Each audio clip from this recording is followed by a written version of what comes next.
Peace House conversation. My name is Kendra Wyckoff, and I'm the Executive Director of Peace House. Before we start that conversation, there's a few housekeeping items I'd like to share with you. First, if you have any questions that you would like answered live during the webinar, please feel free to type them into the Q&A section that is on your menu. If we're not able to get to all of the questions this evening, we'll be sending a follow-up email out in the coming days to be able to answer those questions. If you have any questions regarding support or services, please follow up with us offline, or you can contact our 24/7 helpline at 1-800-647-9161. Without further delay, allow me to introduce our guests this evening and turn the time over to Karen Marriott and Teri Orr.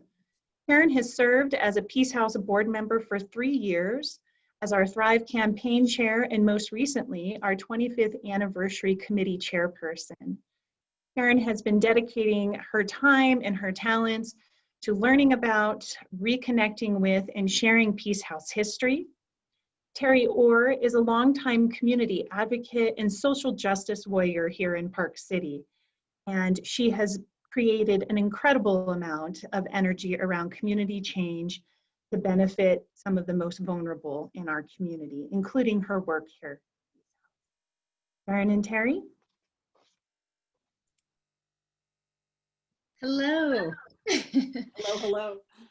Teri, thank you so much for being with us tonight. I appreciate you taking the time. I can't quite, oh, there you are. Perfect. I just want to start off, we'll just dive right in. Well, you want to tell me about how you got to Park City, when you came to Park City, and that'll kind of get our ball rolling. Great. Yes, I came like a lot of refugees of the 70s. I came in 79, and I had just turned 29. And I had an 8-year-old and a 6-year-old. And I had left a complicated marriage in Lake Tahoe. I had a children's clothing store and a very different life there. And I got divorced and discovered that leaving the marriage hadn't been enough. I would need to leave the state. I had some friends who were involved in Park City. I had been here once in September, and it seemed good enough. So I came, and I had to resolve the rest of the pieces of the divorce, and I came with less than $10,000 and no job. But no one had a job when they first came to Park City, in the 70s. So it's not like it is now. Step up that in your checking.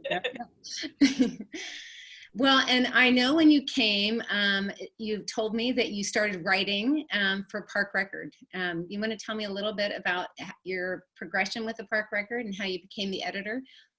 Well, I'm not sure how I became the editor. I don't think they are, but I did somehow. I didn't graduate college. I didn't have a degree in anything. I was very proficient at the time of folding sweaters in the ski shop, and that's what I was doing. That was my job. But I'd had a good friend at Tahoe who had said, "What do you want to do?" And I said, "I want to write." And he said, "So write." So I wrote a sample column. I took it to the Park Record, and they said, "Can you start next week? And we will pay you $10 a month to write your column." And I said, "You're going to pay me to write? This is great news, So that's how it started. Then I became a reporter. I learned photography. I eventually became editor.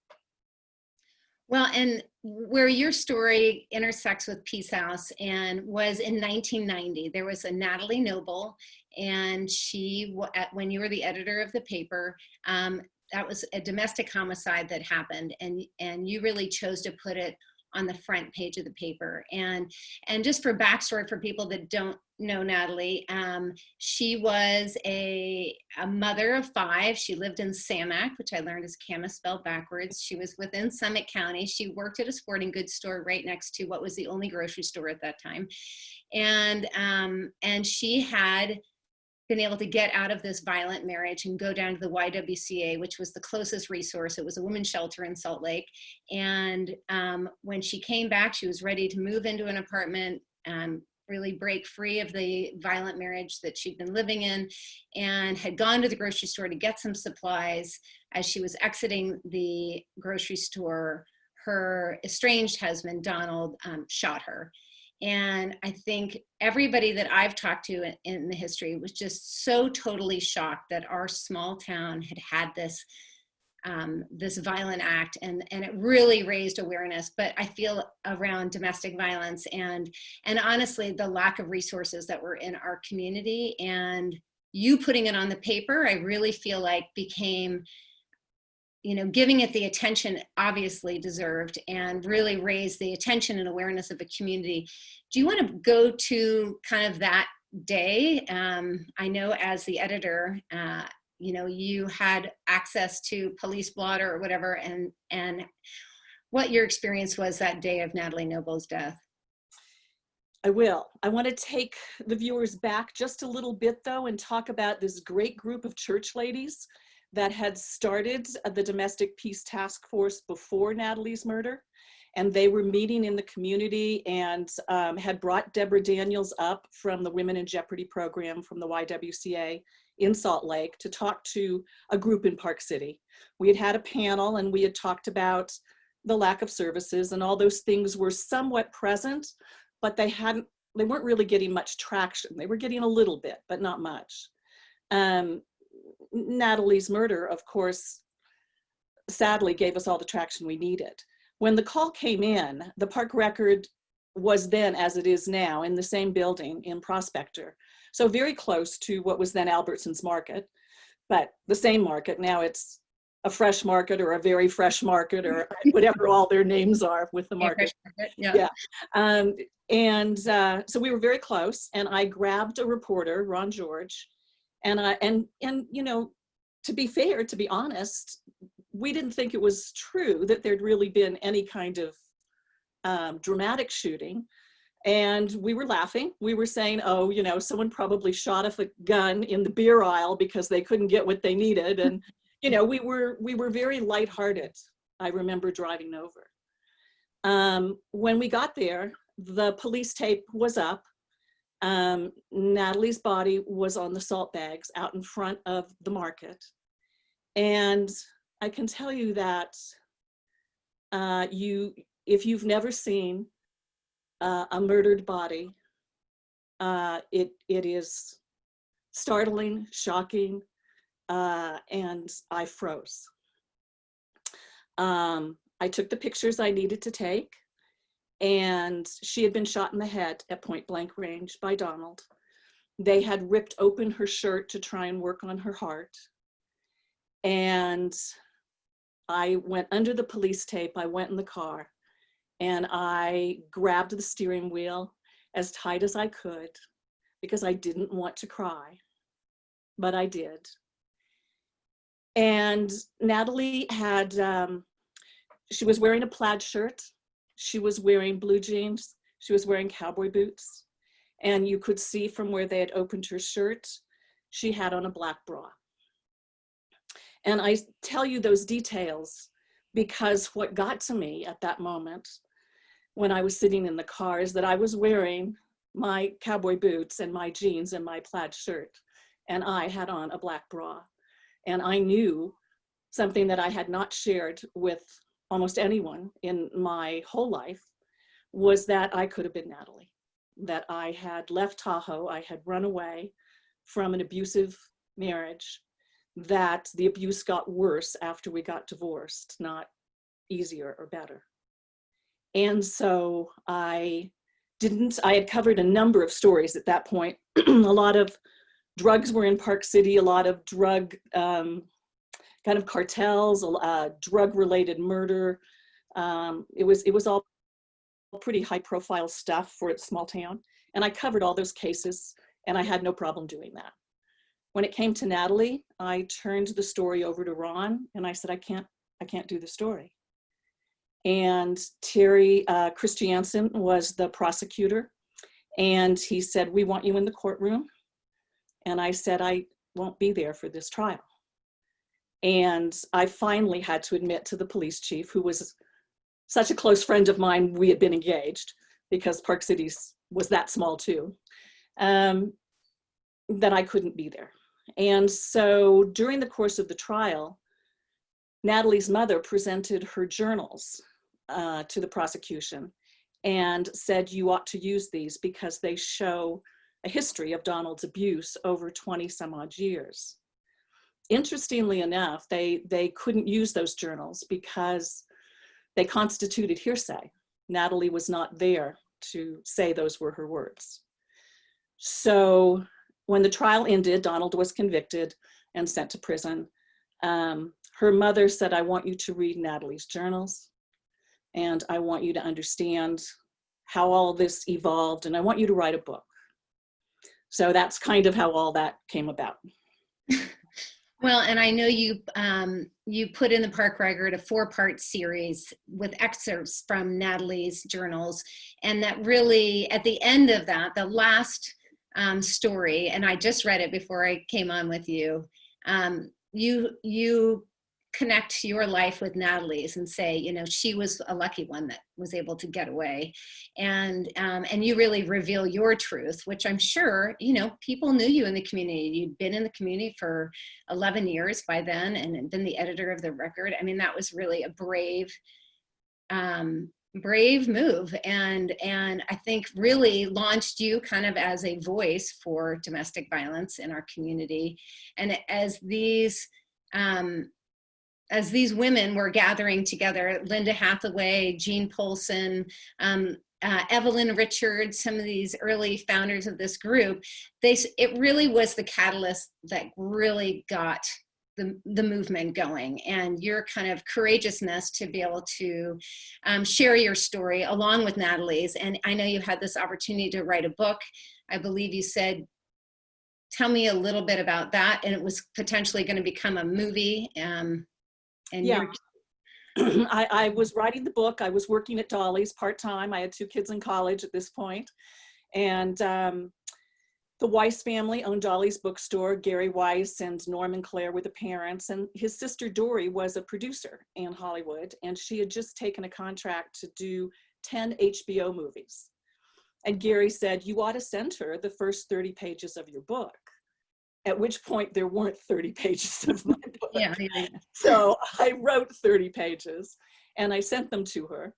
And then I didn't hear anything. And, you know, in those days you waited for the mail or a phone call. Mm-hmm. And I was still editor of the paper. And so one of the reporters came over one afternoon and said, I think this is for you, and it has nothing to do with the Park Record, and you might want to take it in your office. And it was a contract for Movie of the Week, based on those 30 hastily written pages. Uh-huh. So I called the lawyer that was listed, and I wish I could remember him because he was a great human. And he said, have you ever written based on a true story before? And I said, no, I only have one true story. So there aren't others of these back there somewhere. And he said, well, let me tell you how this goes when you're making a movie. And so at the end of it, I realized, and I said to him, so pretty much you could have Roseanne Barr playing me, being a coke dealer who grew up in Vegas, who might have once been abused. Is that how this goes? And he said, exactly. And I said, well, I'm not going to do that.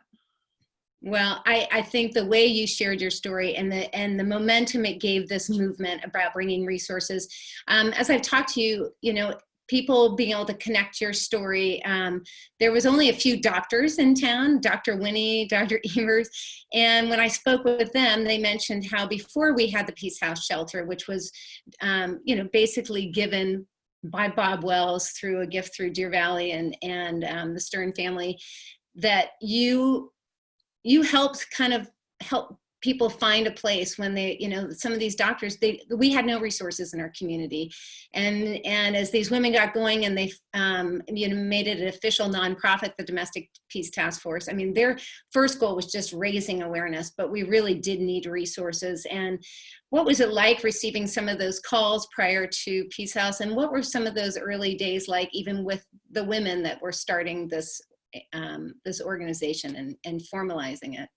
Well, it was a great group of women, and it was the most active group of church ladies you'd ever want to be around. And they came from different churches, and they came together. This was a real passion.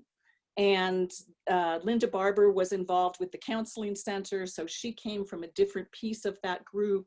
Really smart people who had great experience, but all in their own little pockets. So this was the first time everything was coming together. And as that shelter opened, I just wanted to tell me a little bit about, there was a pager. It sounds like there was a pager that the volunteers were given, and at first it was, they were coming out on calls and acting as advocates, and then as the shelter opened, you were often sometimes staying at the shelter. And can you talk about that development? Yeah, we also had a volunteer fire department and a volunteer ambulance service, and everybody had the same pager. So we would take turns with the pager, and when it would go off, you just got in your own car and you showed up to wherever it was, to whatever it was. Mm-hmm. Sometimes we were paged to see if we could take women into our homes. Sometimes we were paged to see if we could drive them to Provo. Was actually a great shelter at the time. Women in Jeopardy was a great shelter, but it was almost always full. So it was very tricky to get women in there. And then sometimes we brought them home, yeah. Well, and Mary Ford talks about that. She was with the police department for 30 years, and she said, you know, there was this dilemma before the Peace House came. And the Peace House opened in 1995 while we're celebrating our 25th anniversary. And what I was really amazed is there was only one hired staff person, that was the executive director, and the rest of the organization and all the programs and resources were all run by volunteers. What was, you know, I know they established a rapport with the police department where you would all show up sometimes at, you know, when there was a situation around domestic violence and they needed an advocate there. Do you recall going to any of them, helping bring anybody over to the shelter, or what were some of? It's not something I did, everyone did it. There was also a lot of city council meetings begging, you know, for resources and support. And there was a thing at that point, it had started someplace back east. It was called the Overground Railroad, based on the Underground Railroad system of the slave days, where we would move women from state to state. So we would meet them at a bus stop. They would stay here. We would give them the money they needed, the bus money, to get to the next stop, and make sure that someone in Denver was taking them on to the next leg. Mm-hmm. So it's, you know, looking back on it, was all pretty crazy. It was all very patchwork, but everyone was very dedicated and motivated. And yes, we all took turns at the shelter. We all took turns spending the night, and all that's true. Well, I know Kendra might have some questions, but I just want to say that, you know, once you moved on, I know you were very, well, instrumental in the Park City Performing Arts Center and raising the funds for that. And as the head of the the Park City Institute that was at the Eccles Center, based out of there for 25 years. And even though you moved into kind of a different career path, it seems that you kept your connection with Peace House through different performances that you would bring in, or, you know, tell me a little bit about what a couple of those were. Yeah, when we first opened the Eccles Center, and Sundance was in there right from the get-go. That was part of our agreement, and Robert Redford wanted to make sure that we got the center built. So he actually went to the Eccles Foundation and talked to them. I thought it was a great grant that I wrote, but I think Redford had more weight than I did. Teamwork, yeah. So we had the Black Box theater space, and Sundance was not what it is now. It was not crazy busy that first year, and we didn't need a waiting area. So they used it to do some of their theater productions. And I had gone home. My daughter had stayed to lock up the theater, and she went downstairs to hear one of these productions. And it was Eve Ensler, and she was test driving a thing called the Vagina Monologues.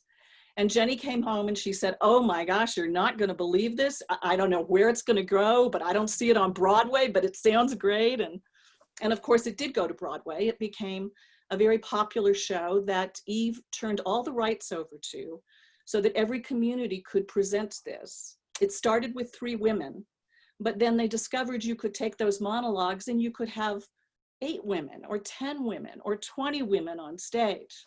So we just kept expanding it every time we did it.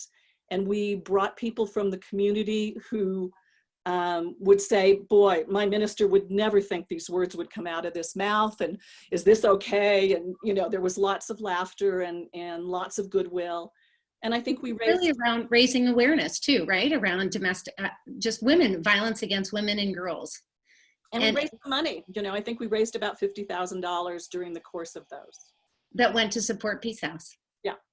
So, and I want to let Kendra in right now so she can ask a couple questions. Kendra, are you there?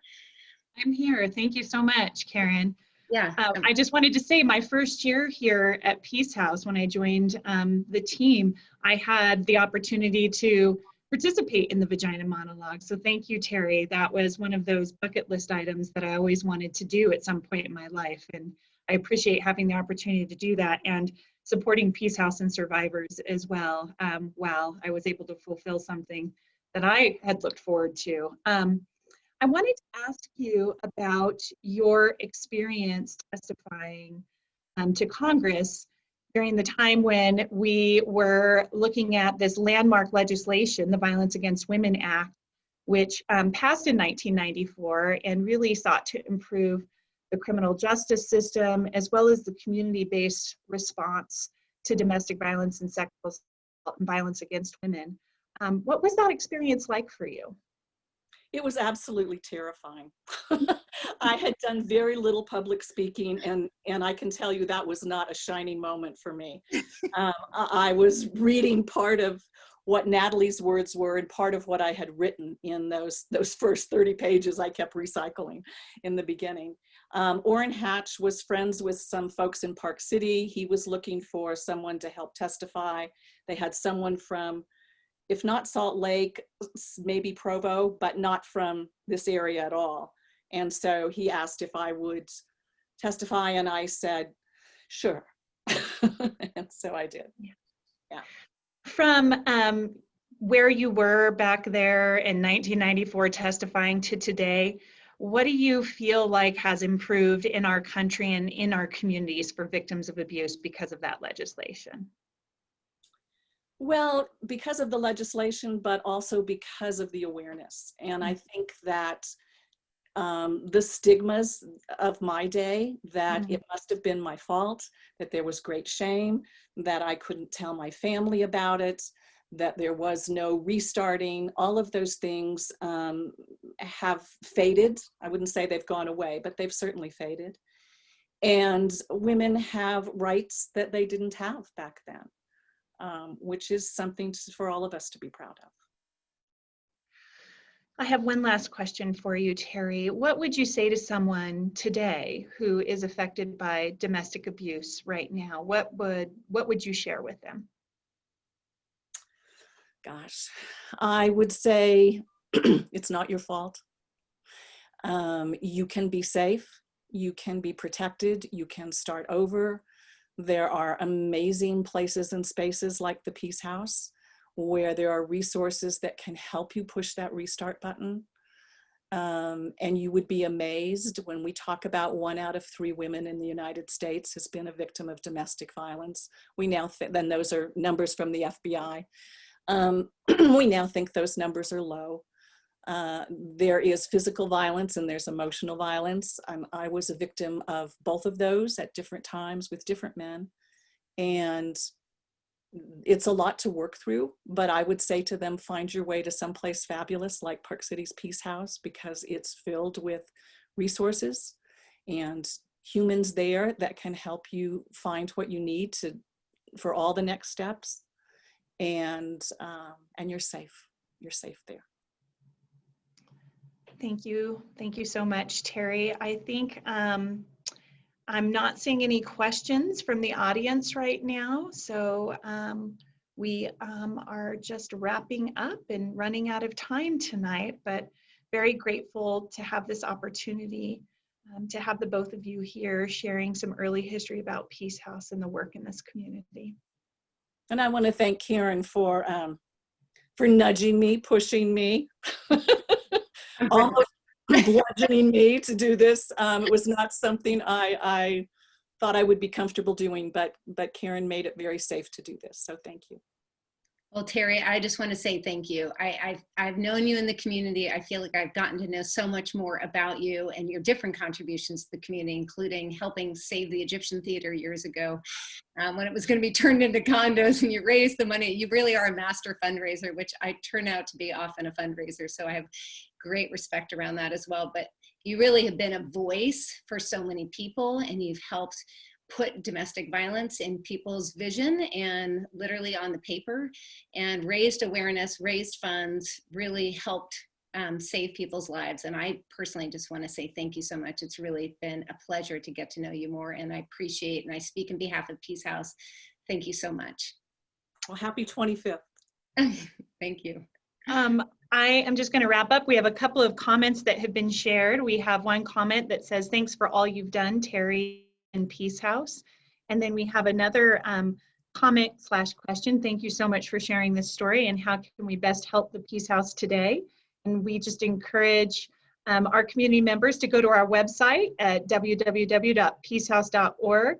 There are a number of ways to support Peace House and the efforts around our work to end domestic violence in our community, including financial contributions, volunteerism, in-kind donations, and all of the information is there on our website, and you can reach out to the various contacts at our organization, and we can help talk with you about that.